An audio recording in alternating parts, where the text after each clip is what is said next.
take the journey that you want to take, and take it at the pace that you want to take it at. Because you can get easily caught up in a workplace environment, that is trying to tell you that you have to do these things in order to get to a particular spot. Everybody grows and learns in different paces and even different spaces too. Like some people are very visual, some people are more, thoughtful and need processes, need structure.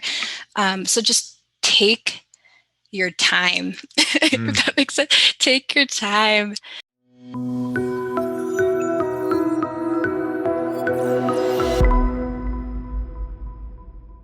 Today, we have with us Monique Bassey, very kind to take her time. She's a landscape designer at MIG, which is a large landscape design firm out of Berkeley, California.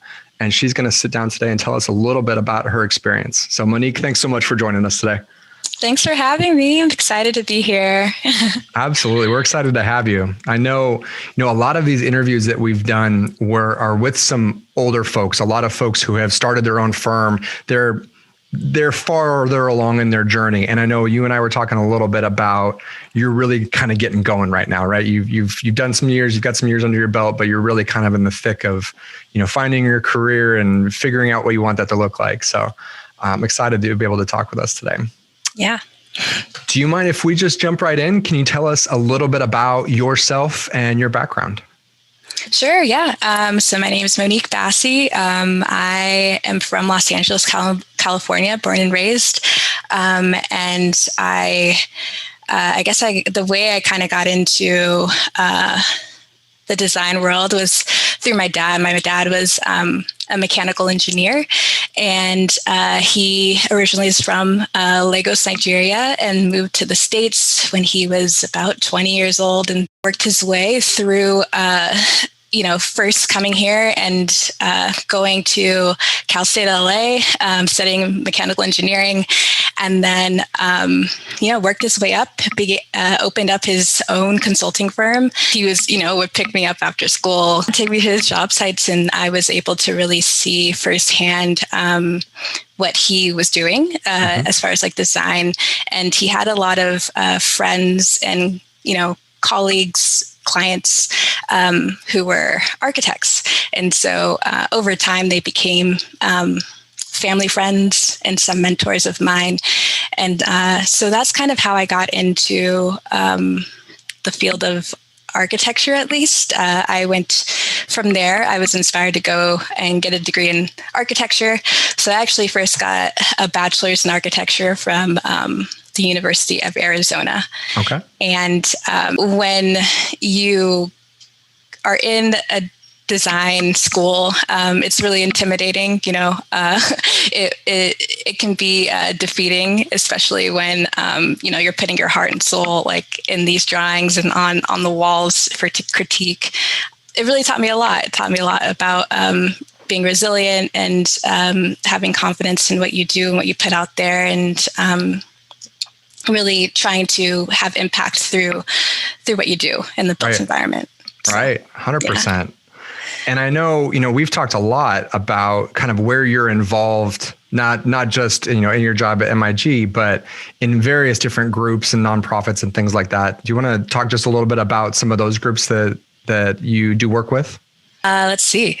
So I am the vice president for the Northern California chapter of ASLA, so American Society of Landscape Architects. And through that, I just have a real passion to work with youth. So I guess not really youth, but they're college students. And so I see a lot of me in them and just really needing guidance and support.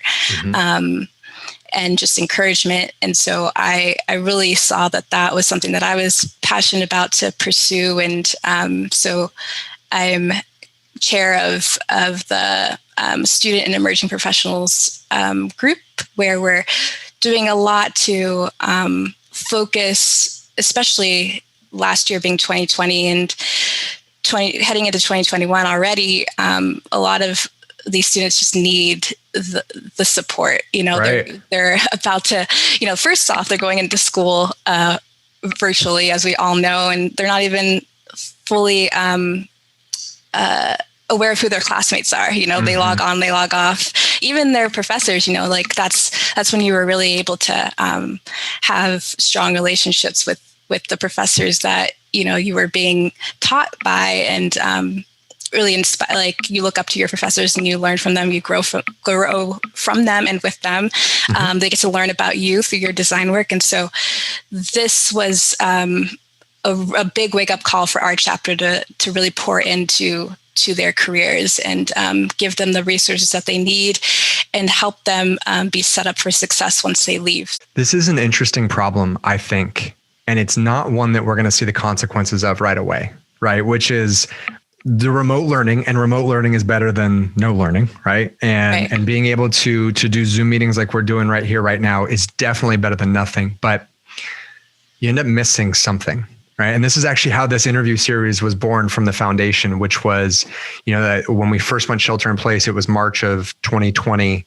And we started our summer program, and we had the most number of students enroll in the summer program that we'd ever had. It was completely online. Normally it was an in-person program. You would come to downtown San Francisco in our classroom for a week.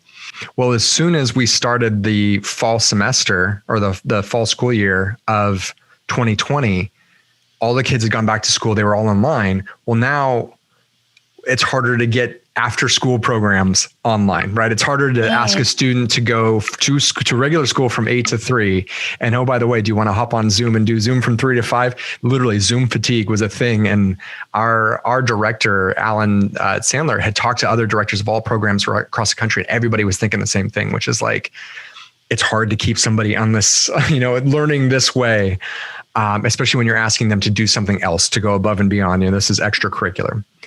And I hadn't really much thought about students in college, right, who are now being asked to learn this way, and they're losing something, right? They're losing those intangible, they're losing those things. And so I'm curious, what do you think has been the way that you can help the most, or that your organization has been able to help kind of students navigate that? Yeah, well, I had a talk with a couple of them the other day, and I told them, like, the fact that you are graduating with a degree in landscape architecture by the way you've been taught should be like, the ultimate motivation to know that you can just like go out there and like, I can do anything. Yeah, exactly. I mean, like, you're not having somebody hold your hand. You're learning from absolute scratch, in a sense where you have to, after you log off, you really have to, sit with yourself and be like, okay, like, how do I do this grading plan? Like, you're probably sitting at your kitchen table. And so, or, like it's a lot of a mental game. But on a chapter level, I guess committee of students and emerging professionals level, where we're trying to do a lot of set them up for virtual office visits, like, so, meeting with other firms, portfolio reviews. So professionals can, do Zoom calls and like flip through a portfolio of theirs and give them critique or give them insight for job opportunities. We have this group who's fearlessly working towards this program called New Bay Area Talent. So it's this thing where, you have, after they graduate or while they're in school, you have, this new talent that's not fully connected to the chapter, but where is their landing page? Like, where, like how do we set them up for success and say, hey, oh, you're interested in trail design. We're going to, we have these amount of people who are also doing it professionally, and we can set you up with them and connect you with them. So we're trying to do these, one-off mentoring and just tracking to see like how we can continue to support them. There is definitely, what we've found is there's a dire need for community. And there's also been a sense of community that's been lacking because we were just so dependent on, people bumping into each other. Right. right? Those physical meetings, right? Like the happy hours and the networking meetings and things like that. Those are amazing in a COVID world now where we may never fully go back to something like that, right? How do we scale something like that? Because I think the design community is amazing, and it's better than most in terms of folks who have made it in their career wanting to turn around and help the generation behind them, right? I do think there's a very strong reciprocity there. I think those channels sometimes, like you just said, get crossed, right? Which is, how do we set up somebody who is just coming up with the right mentor, right? And have those conversations and create those relationships, because it's not the same. You can't just walk into a firm now and drop off a physical resume, right? That's just not how it's happening. So I love that effort. I wanted to ask you, was there somebody that influenced your decision? So I think you studied architecture and graduated with a bachelor's, right, from Arizona, and then also went and did a master's in landscape architecture at Arizona. Yeah. So probably somewhere in there, you made that decision, right? Which is, I wanted to do landscape. Can you kind of talk about what factored into that decision? I just had an amazing professor, Mark Fredrickson, who really influenced me in so many ways. And he brought so much depth to design that was not just about architecture, but it was about, how are you influencing, how are you taking care of the environment? What about social, cultural, issues within your design, historic issues, politically, how are you addressing these, principles of design? It was my last year of architecture school, and he usually takes students abroad to study and work abroad. And so my year, or the year that I decided to go, was when he took 10 students to Palestine.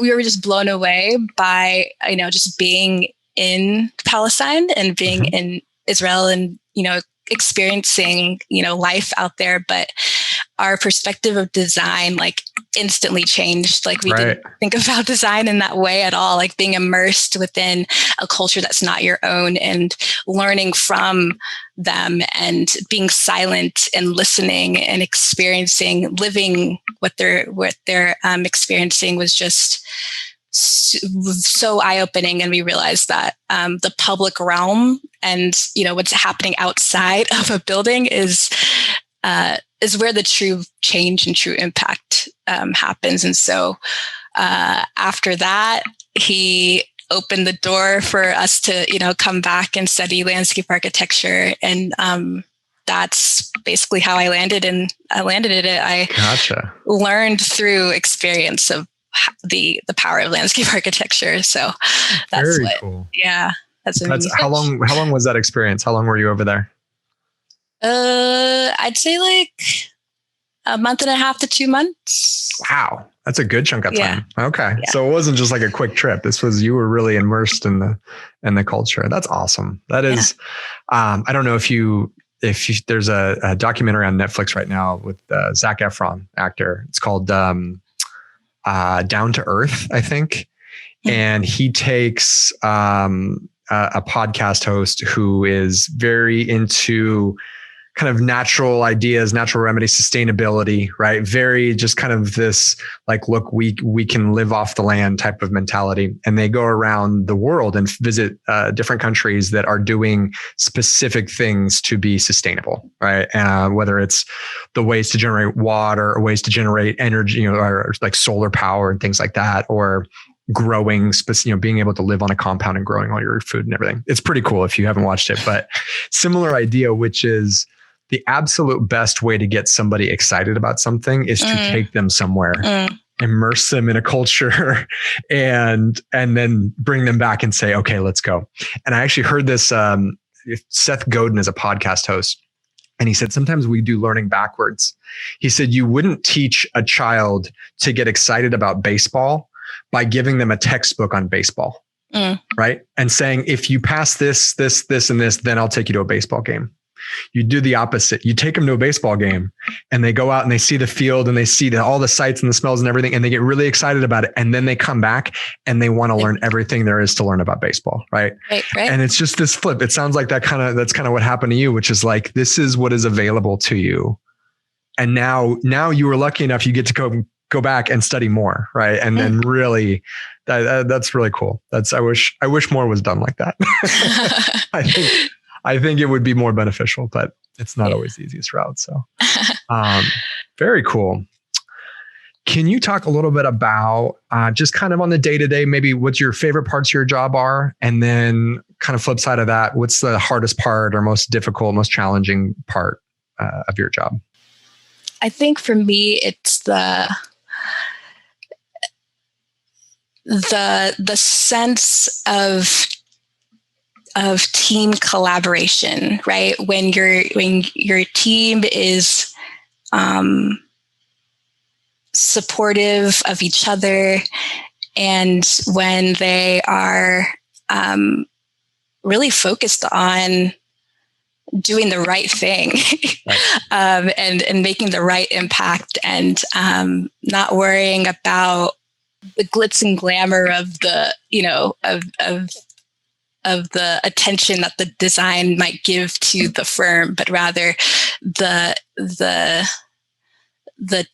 true change and the lasting impact that it will provide for the community. Right. Because when you think about it, the majority of the time, you're designing, but like the majority of the time are spent with the people who are on your team, right? And so you're working 40 plus hours, with these people. And so I think for me, especially being, growing and getting some years under my belt in my career, like that has always been the most important thing for me. And the thing that I get energized about. You can find a team or a mentor or a boss, right? A supervisor, somebody who gives you that level of energy, go there. Yes. Do that, right? Yeah. Go be a part of that, because somebody who is invested in you and willing to give back their time, their energy, their expertise, years. They've got, if it's a mentor, 30-year plus career of doing this, and they're willing to package that all up to you and sit next to you and give it to you in bite-sized portions over the course of however long, right? That's amazing. Right. That's really, when you think about that, right? Yeah. Amazing. And if you haven't had that, if that's not your experience, it might be worth going out and just trying to find that. If we were going to go to a project, is there anything that stands out in your mind as kind of a project there where maybe you had a great learning lesson, or it just kind of stuck out to you in one way or another as a good experience, positive or otherwise?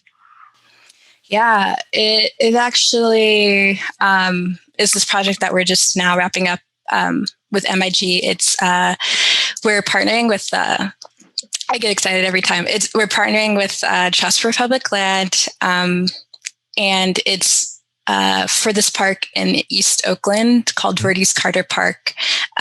We are going after a Prop 68 grant. The community was going through a really tough time. A lot of gang affiliated activity was happening in that area, but that wasn't the community. The community had so much pride. It's just a very special and amazing community, and just so happened that that activity was there. But over time, there was this police, PAL. It's I forgot the acronym, but Police Activities League. Activities League, yes. The Police Activities League took over the park essentially, and they turned it into this, safe haven for youth, where they would come to the park after school. This was 20 years ago. It was started. Come to the park. They would play after school. There would be after school basketball tournaments, track leagues, and it was this thing where those who kind of graduated from the the PAL program, went off to the college, and they would come back and volunteer and support over the summer. Right. And then they would go to college, graduate. And then now you have some of them who went through the program having kids, and now, putting their kids into the PAL program. So there's this like really amazing program that's been a part, like an amazing part of the community over time. And since then, no like major activity has happened at that park. That's awesome. And so we are going after a big grant for that park, and just going through the whole engagement process with the community, asking them, what is it that they truly desire for this park, and really learning about the park and the amount of amazing things that are already happening there. These are the type of projects that I love being a part of. Right. And just elevating their experiences together as a community by providing a park that supports all of their needs. Wrapped it up, and hopefully we'll find out soon if the grant gets awarded to them. But they're just, the park is extremely deserving of it and in need of it. And so definitely rooting for them for that. But yeah, that's absolutely. That sounds like a really, really important project that we need to make that happen. So yeah, for sure. Projects like that, when you're talking about that, it's not just a fix now. It is this is a perpetual thing. This is something you're planting seeds that will grow into beautiful things that will affect generations beyond, right? So kind of one of the ways that you as a designer can leave your mark, as maybe it's not a building on a skyline. It's a park that, multiple generations will get to play at. That's pretty cool. Yeah. Awesome. Last question for you. And we always finish with this one, which is, what is the best advice you could give to an up and coming design professional? So that could be either, what do you wish that you knew now that you've gone through the years that you've gone through? What do you wish somebody had said to you? Or just like you're on the committee, talking to a middle school student, a high school student, even a college student, what is the one thing that you would tell a design professional? It appears that everybody's track is like this linear motion that goes progression. Yep. Yeah, that goes up. And that's usually not the case for everybody, like anybody really, but it, on the outside, it looks like people are going up, and they don't really have issues or troubles with their, with their day to day. It sounds very simple, but just be yourself, right? Like just be yourself and take the journey that you want to take, and take it at the pace that you want to take it at.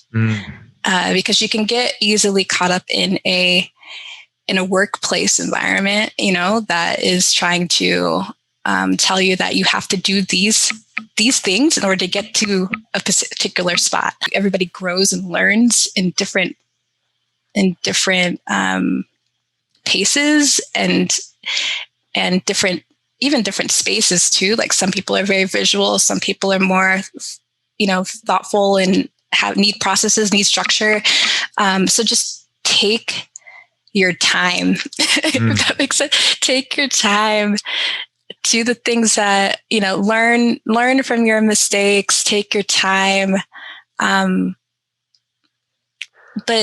never waver from who you are and never waver from your character. I love hearing a younger person preach patience. Do you know what I mean? Because that it's great advice, I think, no matter what. But I think coming from somebody who is later in their career, it's very easy for a younger person to hear patience and think, well, that's easy for you to say, right? You're already 30 years down the line. You're already 20 years down the line. It's another thing to hear somebody who is on the younger side say, take your time, right? Do it at your pace. Because I think there's a lot of pressure on folks, right? Pressure on you. You graduated with a bachelor's degree. Well, what now? Well, I think I do a master's degree. I think, I actually interviewed, I'm going to give her a shout out. Jeannie Bertolacini she's an architect. She's a principal owner of Ordees Melby Architects in Bakersfield. And she took 14 years to become a licensed architect. She doesn't even have a bachelor's degree. She's got an AA degree and the allotted number of times. And she took 5 of her 7 exams to become a licensed architect and then lost them. They expired and she had to start over. Yeah. And that's just like, you want to talk about patience, whew, like 14 years. Like, how bad do you really want it? Right. But I think that's a great message. And I think especially coming from you, it carries weight, which is to say this is not a race, right? This is not something that you need to have figured out. In fact, if you have it all figured out, I would argue that it's going to change so much that you're not going to have it figured out later on. So yeah. Awesome. I mean, yeah, like life happens. Yeah. You go through really like, you go through the lowest lows and you go through the highest highs, right? And so and there's always periods where you kind of have to check yourself and be like, okay, am I really where I need to be? Right. Am I, what am I trying to chase right now? What am I trying to, who am I doing this for? I think continuously, I think that's probably where I'm trying to get at is continuously check in with yourself and ask yourself these questions, ask yourself, like, what is my purpose? Am I aligned with my purpose? Because you can easily get caught up in the corporate world and just, and let that take your course. Right. And you can begin to lose yourself. It is extremely important what you're saying, to check in with yourself. Am I doing this for the right reasons? Is this me? Is this, because that's a fluid concept that can move, right? Your goals today might not be your goals next year, right? Yeah. And that's totally okay. Your stages of life, right? Because you should be, right? You should be growing, right? Yeah. Like, hopefully, you wrote out goals, and in high school, you're like, "Oh my God, that was what's important to me," right? Hopefully, in college, you're like, "Oh God, I've grown so much since then." But that idea of, it is just a terrifying thing to wake up and realize that you weren't doing the things that you wanted to do for whatever reason, right? Maybe it was you were expecting, somebody told you this is the path. This is what you need to follow, Monique. You need to do this, this, and this, and you'll be happy. It's like, okay, maybe for you, right? Maybe that was okay for you. So I think that's a really powerful message. So awesome. Well, that's a great place for us to leave it. Monique, thank you so much. Yeah. Really appreciate you taking the time. And yeah, absolutely. Heck, we're just so excited to have you. Thank you. Yeah, thank you.